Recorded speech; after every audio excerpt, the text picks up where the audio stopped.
Hello everybody, welcome back. It's the One KR Gamer, and today we are back for Supercell's new game, Squad Busters. In this video we'll explore the game, give a breakdown of it, give my opinions, and maybe even do a challenge. So Squad Busters released on May 29, 2024, after around 40 million pre-orders. The premise of the game is where you have little characters taken from every Supercell game, like barbarians and goblins and archer queens, and dynamites and colts, of course many more. I just don't play some of those games. And then those characters move around in a free-for-all type game.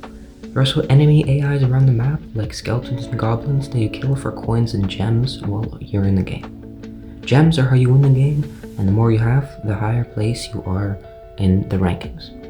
And coins allow you to buy crates around the map, which give you more characters to fight with. Kind of like upgrades, but they're characters. After then the game, everything is reset, so you only start with one character at the beginning and build your way up to more. Then in the lobby you can open star drop type crates to gain new characters to use in battle and upgrade the characters. There's of course more complexity when there's more maps, and after you gain a certain amount of characters you gain fusions, which make the characters more powerful, and there's different abilities on every character, but so far I'll give a basic rundown. Now for my opinions, I was honestly going into this game kinda hating and not having high hopes, just because of the sheer speed of how fast Supercell released it. Just the ads, and how, some of the games like Everdale and Clash Mini that I really wanted just taking years and eventually being scrapped. But after playing a few games, I'm really enjoying it. I don't know how long the enjoyment will last, but I've now played about 4.5 hours of it, and that's part of the game reviewing. And yeah, I was proved wrong. I definitely suggest you guys go and try this game out and enjoy the gameplay of this Squad Busters footage. We'll also go over more opinions and actually more strategy things. I will teach you guys how to play the game a little bit better later on.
For some strategy tips for me, I always like to start off, depending on the game mode, if for example it's Pinata Rush or the Mole Drill mode. I personally like to start off with Colt or Brock because they deal a lot of damage, especially if you can stack them and gain fusions. So they can deal a lot of damage and absolutely melt the pinatas. And moles, of course, if you're more of a farming type person, stuff like that. But I also always recommend to have in any loadout, I always recommend to have medics to heal your guys. Chickens are also really useful as they give you 2 extra boosts, which are really helpful. I also recommend Brawl Basher does the strategy with goblins at the start of the game. Goblins are a really good early game as they give you a lot of coins to start off and gain progression quickly. Another tip I've learned is that the boxes that you see, the chests that you see gaining characters from, they start off at the start of the game with common, and I'm not sure exactly when, but I think at that 2-minute mark they switch to rare, and at the 1-minute mark they switch to epic. So for example, if it's like 1 minute and 30 seconds left and you're saving up for just like one more box, then maybe wait those extra 30 seconds so that you can get an epic character, which are going to be better than the rare or common characters. That's something I picked up as well. course, you also want to match your characters and get as many fusions as possible. For example, if you just have a bunch of characters like a Colt and a Primo and a Barbarian and a Greg and a Bo, that's going to do much less than a Fusion Primo and a Fusion Bo. Just two of those characters could easily overpower all the rest of them just because they are stronger. It's also really hard to know when you can actually beat somebody in a fight. For example, if you're 1v1ing another player, it's kind of really hard to know if you'd win because there are so many units, so many health bars. You think, oh, I have this, oh, I'm definitely gonna win.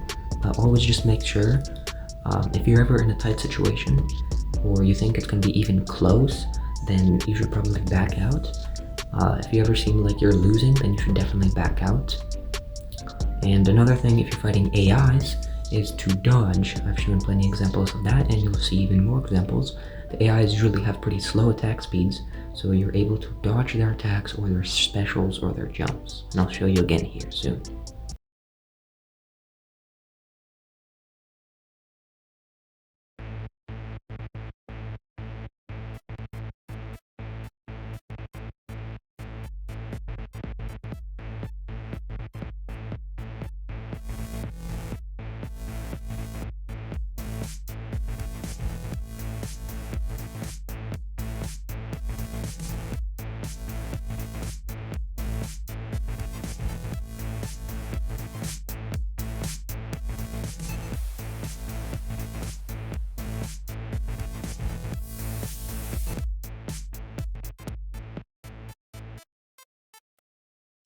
Also, another opinion is that I don't really see this being like a competitive game mode. It's more just like a fun, relaxing party game mode with your friends to have fun, you know, because it really is truly fun, especially in a party.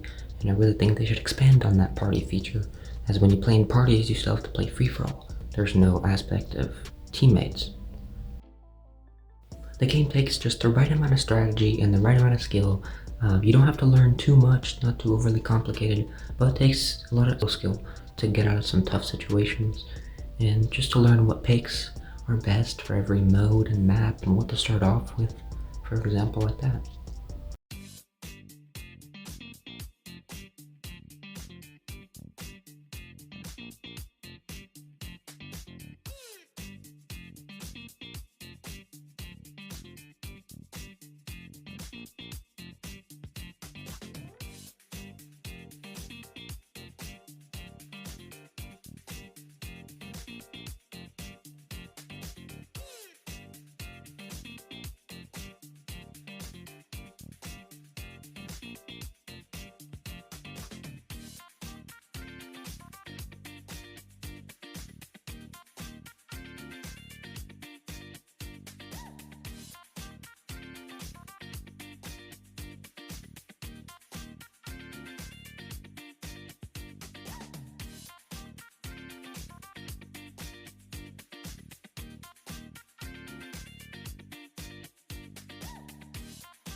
And yeah, here's how I've made it so far on day 1. I can't believe people have already beat the game on day 1, but here's my progress so far.